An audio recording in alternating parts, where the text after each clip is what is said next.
Good afternoon. We're going to start a new video series around construction and carpentry. Be varying ideas, suggestions on what to talk to, or things that I may think of that could be of interest to you. What I'm thinking about doing today is doing on can you make good money in construction and how to continue making money in construction on a theme such as that. So construction maybe isn't one of the highest paying trades out there, but it is a good trade and you can make a decent living. Many do. I have in the past, and though I'm kind of trying to semi-retire, I still make fairly decent money each year than working less. You can make money by hourly wages, working for somebody by the hour. It's a good thing, you know you're going to get so many dollars an hour, but you don't know how long. Or you can do it by contract or quotes like I do mostly. I do have customers that like to have jobs done by the hour, but most want a quote and want to know what it's going to cost them ahead of time. And the reason behind that is they know what they're going to be paying, in aspects to doing it by the hour where they don't know until you're done.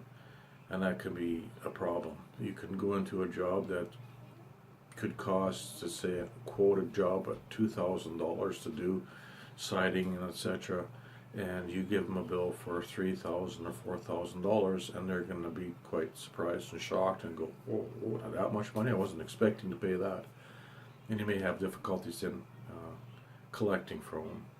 Whereas quotes, you give them a quote, or in some instances an estimate up front of so much money, and if they say, "Yeah, we can afford that, we're going to go ahead and do it," then you can give them a quote for X number of dollars, $6,000 to do their siding on their house and deck and whatever. And when it comes to paying the bill, they already know what it's going to be because you've given them a quote. So when you give them a quote, you just transport what was on that quote onto a bill and bill them out, and likely will have less problems collecting unless they're not happy with your work.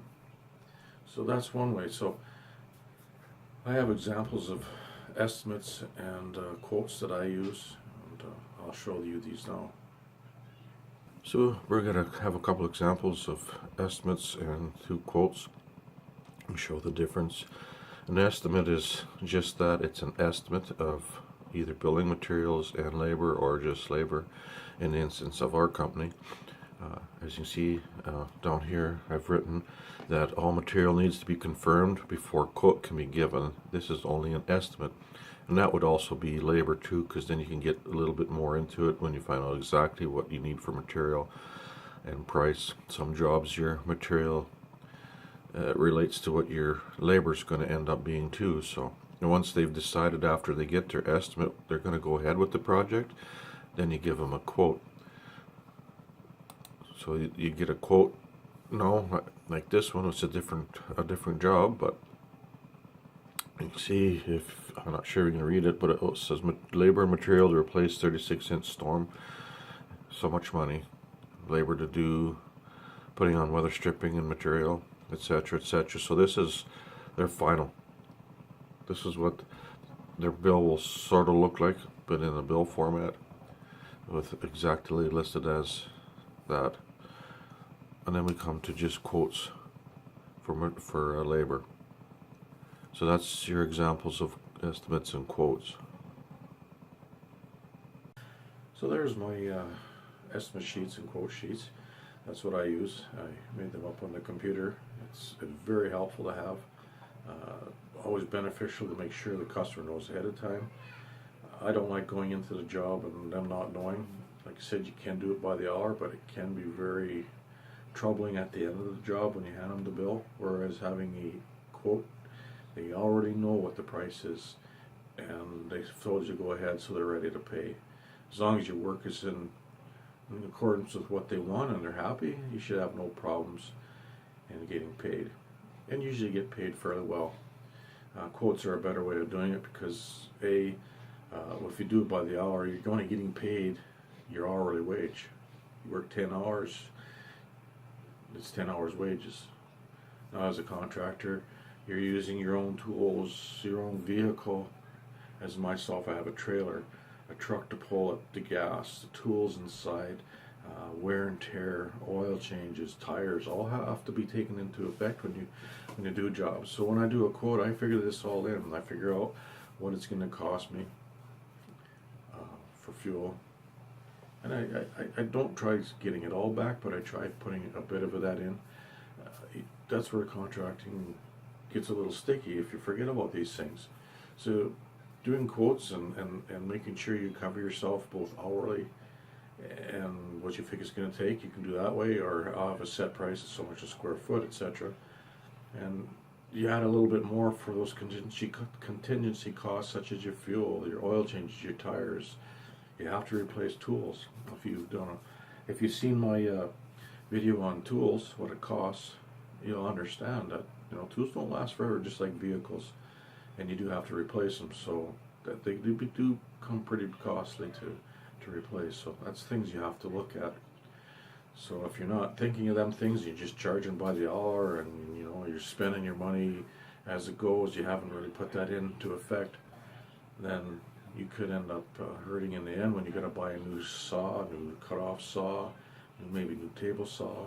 You're using air nailers, they wear out, you have to service them, etc. So many things to take into consideration, and like I said, giving a quote ahead of time with those extras added in to your price. They know what they're paying, they're happy because they've already said go ahead and do the job.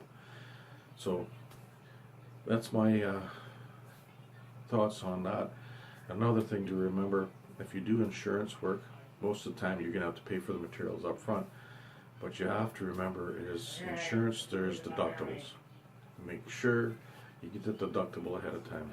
Because if not, you do a bunch of work, insurance work, and you have all this deductibles out that customers are slow in paying or they don't want to pay.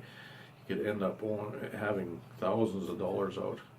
Trust me, I've been there, I've had it happen to me, and I've never been paid for a few that have had deductibles. So learn from my experience, make sure you collect it before you start your job, and explain to the customer, the deductible has to be paid. Just like when you go get your vehicle fixed, they want the deductible paid before they'll start to work. So make sure you have the deductible in hand before starting the job. Then there's no issue at the end when you receive your last check for the work, and there won't be that money missing, and you won't have to go try collecting it after it's done. So I hope you enjoyed this video. If you have any comments, any thoughts, any questions, be more than happy to answer for you. Just put it in the comments down below. Hit that little bell so you get when I do other videos and upload them, so you'll get the notification.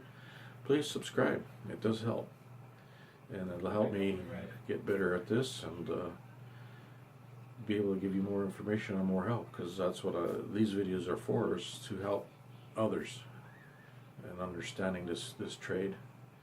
And that's what my next video will be on. I'll probably be focusing on how not to be scammed by carpenters or contractors. So I hope to see you in the next video. Have a great day, and we'll talk to you later.